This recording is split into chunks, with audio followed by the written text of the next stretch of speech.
Ladies and gentlemen, welcome back to Driven Wyld. Today we are talking about I got tip baited twice. Here's how I got paid anyway. So UberEats is no stranger to crappy customers and support agents, and recently I had a run-in with not one but two customers, Brian and Xenon, and many support agents that have gone out of their way to piss me off. None of it was fair, none of it was good, and I actually learned some tricks along the way. So with that said, we are talking about what took place during these deliveries, how I had to fight to get the proper pay for these orders, some of the new tricks that I found and the lack thereof that Uber has been pulling, and everything in between. But before we do that, let's go over a quick disclaimer. The content of this video does not contain as never intended to be legal, business, financial, tax, or health advice of any kind. This video is for entertainment purposes only. It is advised that you conduct your own research and consult qualified professionals before applying anything you find online. I also want to be clear that everything that we're going to be going over in this video is very market dependent, and what applies to me in my market may not apply to you. So with that said, let's get started. Brian's order. So Brian's order was from a local Italian place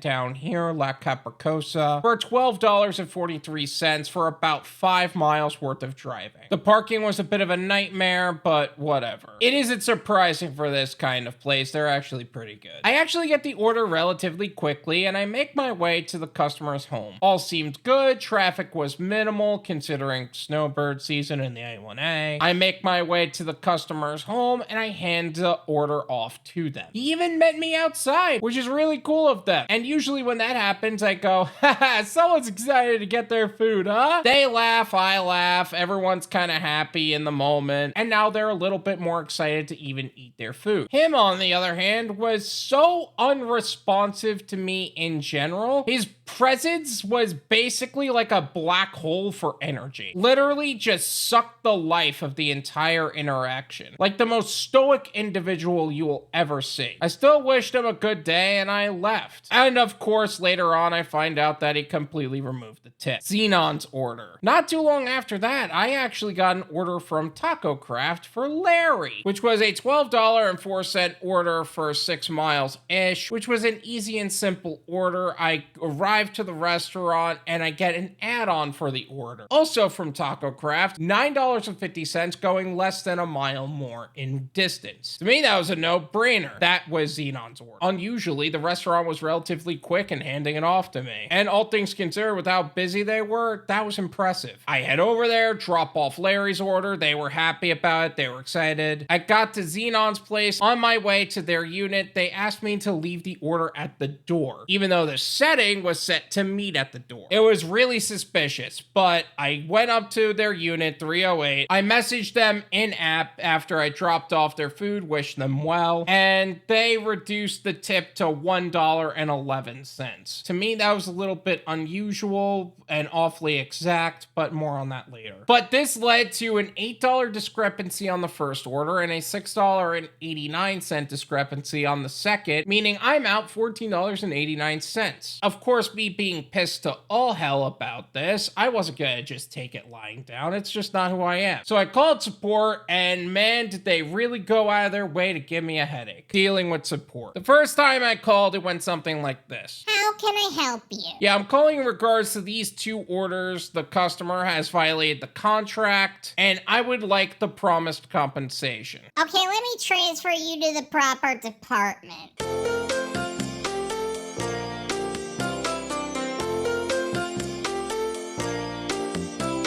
How can I help you? I re-explain everything. Wow, that's really messed up. But this is the rideshare support team. Let me transfer you back to UberEats support. Now, this time I'm on hold for several more minutes than it took me to get my call answered the first time. This is known as hold ghosting, where they see you are being transferred to them and they just won't answer because they know it's a transfer and not an actual new caller. And once I came in as a new caller, it's amazing how quickly they picked up. Oh, come on, Joe.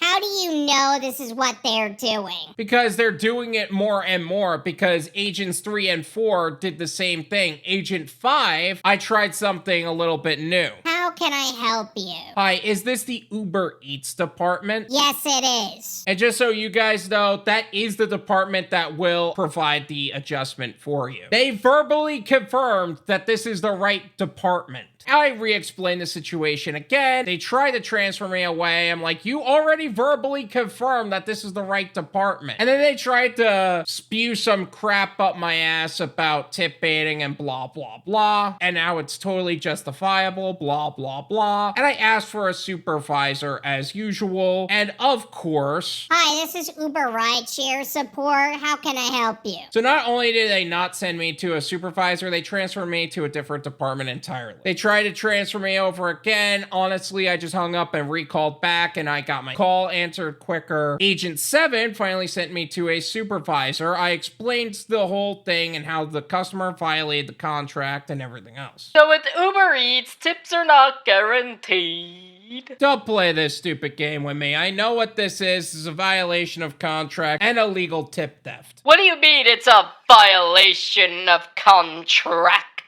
Changing the value of the order less than what was intended after the completion of order is a violation of contracts, regardless of how it happens. And keep in mind, this call is being recorded, not just by you, but myself as well. That was a total bluff, but there are apps for that now. Now that I've been informed that this is being recorded, I have to end the call now. Have a good day. Now, why would you have to hang up for something you already knew was the case? Heck, if you call Uber support, this is exactly what's going to happen. Hi, thank you for calling Uber support. Let's get you to the right agent. Para español, presione dos. Please note this call will be recorded for quality and training purposes. So if you're recording it for yourself, why can't I record it for me? Oh, is it because you know you are lying? Because you know what you're doing is illegal? Because you don't want to be exposed for the criminal actions of Uber Technologies Incorporated? That's what I thought. Also, he sent me this. Is basically the scripted BS they always tell you. And by the way, they didn't even put the right name. He claimed in the message that his name is Matthew, but his name, according to the system itself, is Merrick. Oh, it must be because you're trying to cover up something. Anyway, I called Agent 8, and then they transferred me to Supervisor 2. That wasn't much of a hassle. Okay, so I could pay you the money. I will have to have you confirm a few policies first, so that way I know that you understand them.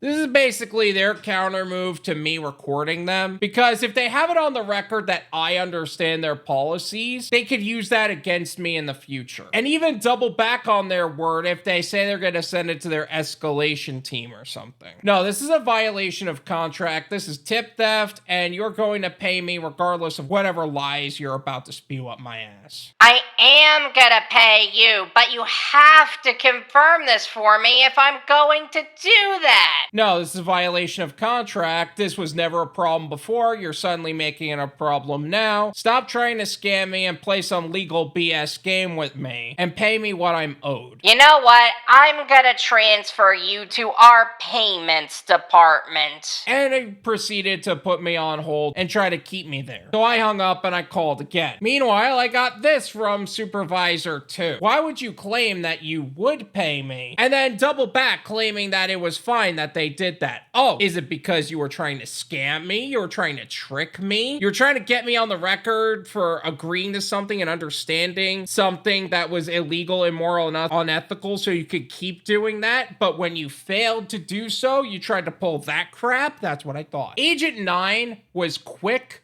and understanding, and they called over a supervisor quickly. However, there was one particular hiccup. Hey, Joe. What? Well, when I merged the calls so that way we could have this conversation, they just hung up on me.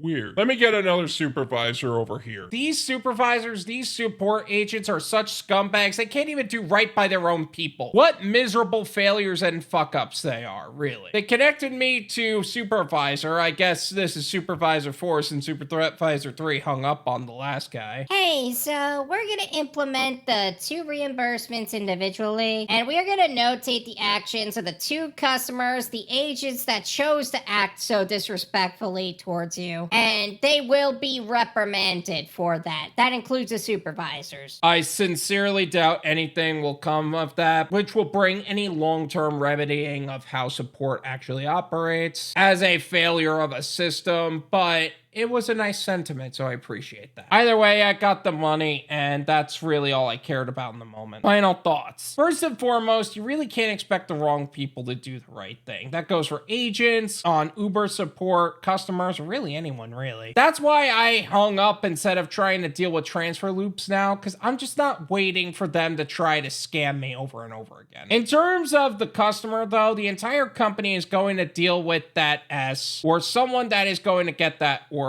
who has far more anger issues than I do, and believe me, I know I have anger issues. And they will find out how effed they are, because one day it's not going to be me. It's going to be someone who probably skated by the background check system, if you know what I mean. But seriously though, this company is learning how to screw over people more effectively. Instead of them trying to treat drivers better and actually be a little bit more effective, they're starting to ghost people on hold. They're script shoving and overall just hanging up on people when they find out they could be liable. Now, in terms of the exact payout the customer left and how these customers operated, I have questions and concerns. Why didn't the customer just fold tip bait? Did they intentionally tip that much, or were they even tip baiting to begin with? Was this tip fronting? Like, is Uber actually not tip baiting at all, and they're actually just saying this was actually only $1.11, so instead of us actually banning the customer, we're just gonna claim that the tip was higher and claim they reduced it after delivery, when in reality, they weren't gonna tip that well to begin with. Because I'll tell you what, the support agents knew what happened, and they kept trying to feed me scripts. And this feels like they knew it was coming, and they were a lot more prepared for it, as opposed to other gig workers. Now, who knows which is actually the right answer, but either way, it only prompts me to diversify my gig portfolio further, develop my exit strategy further, put some more focus on other apps. The other day, I did a lot more Veho than I would normally do. Not only that, I'm pressing more into my channels. The gig economy is an income bridge to what would be a long-term goal, not the goal. I just started posting to Rumble as well as YouTube. I'm working on a website. We just hit 5K subscribers on YouTube. It's like a drop in the bucket for YouTube, and I know it's really cheesy when I say this, but I really do mean it. This channel is nothing without its followers. And every single like, comment, and subscribe has really helped this channel grow. And I'm really looking to growing this channel and taking this journey with every single one of you. So that way you can also make the most amount of money in the least amount of time in the safest possible way. Because let's be honest, no one deserves that crap. Thank you so much for watching. I really appreciate it. As always, make sure to hit the like button, subscribe if you're new, and I'll see you guys next time. Peace.